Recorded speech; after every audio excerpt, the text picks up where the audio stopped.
seeing some of the comments that have taken place after the assassination, and something that I think as a country we have to reckon with. And it's something deeper, much deeper than a rejection of law and order or the norms of civil society. We've entered a very dangerous time, I think, in our country. It didn't happen in a vacuum. Over the past decade, we've seen an explosion of political violence, not just one-off lone wolf attacks, but organized, systemic political violence at a mass scale. It is not organic. It is the offspring of a dark and clandestine system funded in part with our own tax dollars, winning with a large network of foundations, NGOs, activist organizations, and front groups. Their loudest voices calling anyone on the right extremist MAGA Republicans, fascists, Nazis, an existential threat to democracy. Check yourself, and don't give me this both sides bullshit. Mr. Director, I want to ask you, what in the hell is going on? Earlier this year, a poll found that more than 55% of people on the left believe that it would be at least somewhat justified to murder Donald Trump. At a Senate hearing, Senator Eric Schmitt delivered a passionate statement following the assassination of conservative activist Charlie Kirk. Schmitt condemned all political violence, but argued that it is not evenly spread across the political spectrum, claiming that most recent acts of political violence have come from the left. He cited polls showing some liberals view violence as justified for political goals and listed multiple violent incidents he described as left-wing motivated.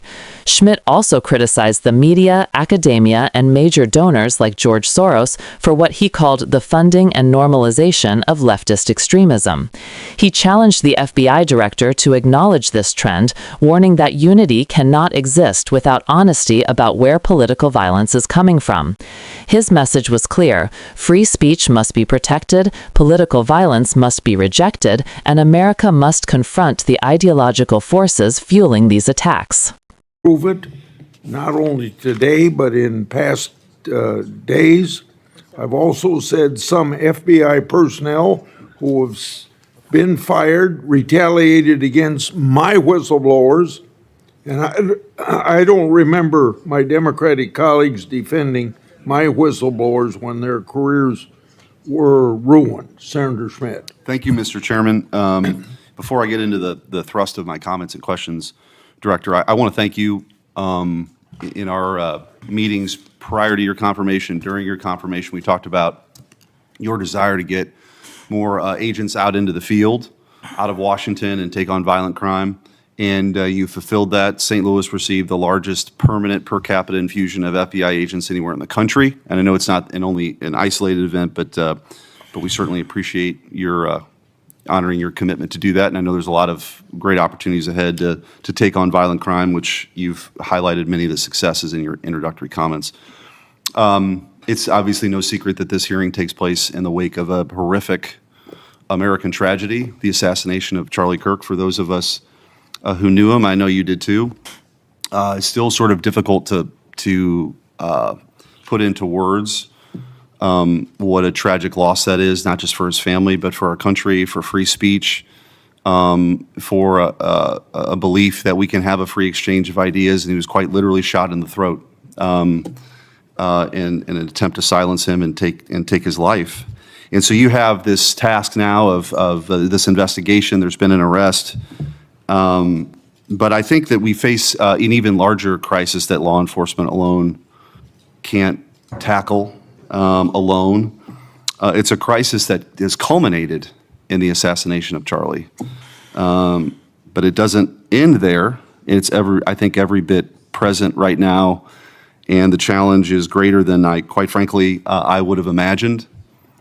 Seeing some of the comments that have taken place after the assassination, and something that I think as a country we have to reckon with. And it's something deeper, much deeper than a rejection of law and order or the norms of civil society. We've entered a very dangerous time, I think, in our country. And that should be clear to everyone. Political violence is a sign of a deep and corrosive sickness in any society. But in America today, the problem is just not political violence in the abstract. It is the specific kind of political violence which is overwhelmingly driven by a specific set of actors and groups. None of this emerged out of thin air.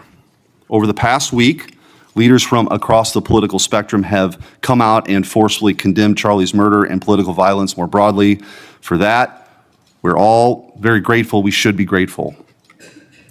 There have been calls to unite and come together in the wake of Charlie's murder, and I want to do that. I do. Someday I pray that we can be united as a country again and go forward together as a one people and under one flag, but we are not united. Upstream from the dehumanization and demonizing, political violence and rhetoric tearing apart our country is a divide on how we view America and Americans. Is America good? Is America evil? Is there something inherently special about Western civilization, or is this 2,000-year project rotten to the core? And if it is something worth fighting for, which I believe, how do we do it? With words and ideas like Charlie did, or with firebombs and assassins' bullets? Political violence is always wrong. Period, full stop. It doesn't matter which side, in the name of any ideology or cause, it's wrong. But in America today, political violence is not a problem that falls equally upon both sides. We have to be honest about this. We must reject an attempt to paint it as some kind of random phenomenon with no particular creed or ideology, a kind of spontaneous insanity, which takes place outside of any broader social context and has no pattern at all. That's wrong. So free speech, yes. Political violence, no. But we have to be honest about what's happening. Already, we're hearing people talk about Charlie's assassination in those terms. We're told that we can't possibly know what drove a killer to plan and carry out a murder of the most prominent conservative activist in America. But that's a lie. We do know. The facts are plain and clear, and we have to speak truth in this moment, or there's no other side of the mountain. The vast majority of Americans are against political violence, but there is a vocal, active minority that encourages and celebrates it, and that minority is overwhelmingly on the left. Just last week, a YouGov poll found that a full 25% of those people who describe themselves as very liberal say it can be justified for citizens to use violence to achieve political goals. Less than 3% of very conservative Americans say the same. That's too many. That is 3% too many. But we are lying if we think that this is a both sides thing. It's not. We have to confront it. And you're going to have an important job of rooting out these terrorists. This is an ideology that runs very deep. The numbers are virtually identical to the ones I just noted when it comes to whether or not it's okay to celebrate the deaths of people whom we disagree with. And while large majorities in both parties were opposed to celebrating political violence, Democrats overall were nearly twice as likely as Republicans to believe that it is usually or always acceptable to celebrate the death of a public figure they oppose. What in the hell is going on? Earlier this year, a poll found that more than 55% of people on the left believed that it would be at least somewhat justified to murder Donald Trump. These are not just some abstractions on a page. These are our fellow citizens. How can we come together with people who believe these things? We've all seen the flood of posts on social media over the past week, not just a fringe few, but thousands upon thousands of people gleefully celebrating a father of two young children getting gunned down in broad daylight. I wish I wouldn't have seen that video. I wish my kids would not have seen that video. Blue Sky, the left-wing alternative to X, was so overwhelmed with these posts that the platform was forced to issue a statement warning its users to stop glorifying the murder. And it wasn't just random social media trolls. It was journalists, elite college professors, and even politicians, all but saying Charlie's assassination was justified because of what he thought, because of what he said. We saw the flood of hit pieces, the most powerful media outlets in the nation dishonestly attacking and villainizing Charlie for the most vicious possible terms. How can you ask us to unite under that? There can be no unity between good and evil. Somebody has to win this thing. And as a country, we have to absolutely reject it. And don't tell me it's both sides. It didn't happen in a vacuum. Over the past decade, we've seen an explosion of political violence, not just one-off lone wolf attacks, but organized, systemic political violence at a mass scale. It is not organic. It is the offspring of a dark and clandestine system funded in part with our own tax dollars, winning with a large network of foundations, NGOs, activist organizations, and front groups. This system lurks behind every radical leftist movement in our nation today. The George Soros empire has financed a vast ecosystem of radicals, all working together, dropping off bricks at riots to unleash a tidal wave of violently anarchists on our streets and to prop it up in an army of researchers and experts and journalists and propagandists who downplay the political violence. What he's doing is serious.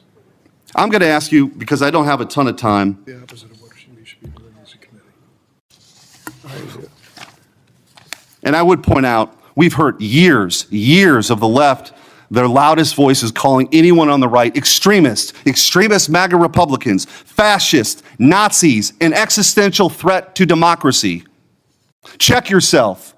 And don't give me this both sides bullshit. Mr. Director, I want to ask you. Tell me if each one of the following perpetrators or alleged perpetrators were acting from a left-wing or right-wing political violence. The man who tried to kill Republican congressman at the congressional baseball practice, nearly killing House Majority Leader Steve Scalise. Left-wing or right-wing violence? Sir, I believe it was a left-wing ideology. Okay. Burned down cities during the Summer of Love in the George Floyd riots. Left-wing violence or right-wing violence? Sir, I'll rely on you on these. I don't have off the top of my head. I'm sorry. Okay, left wing. The Waukesha Christmas Parade massacre, left wing or right wing violence? Left wing. The Lee Zeldin stabbing attempt, left wing or right wing? Left wing. The Covenant school shooting in Nashville, left wing or right wing? Left wing. The Butler, Pennsylvania assassination attempt on President Trump, left wing or right wing? Left wing.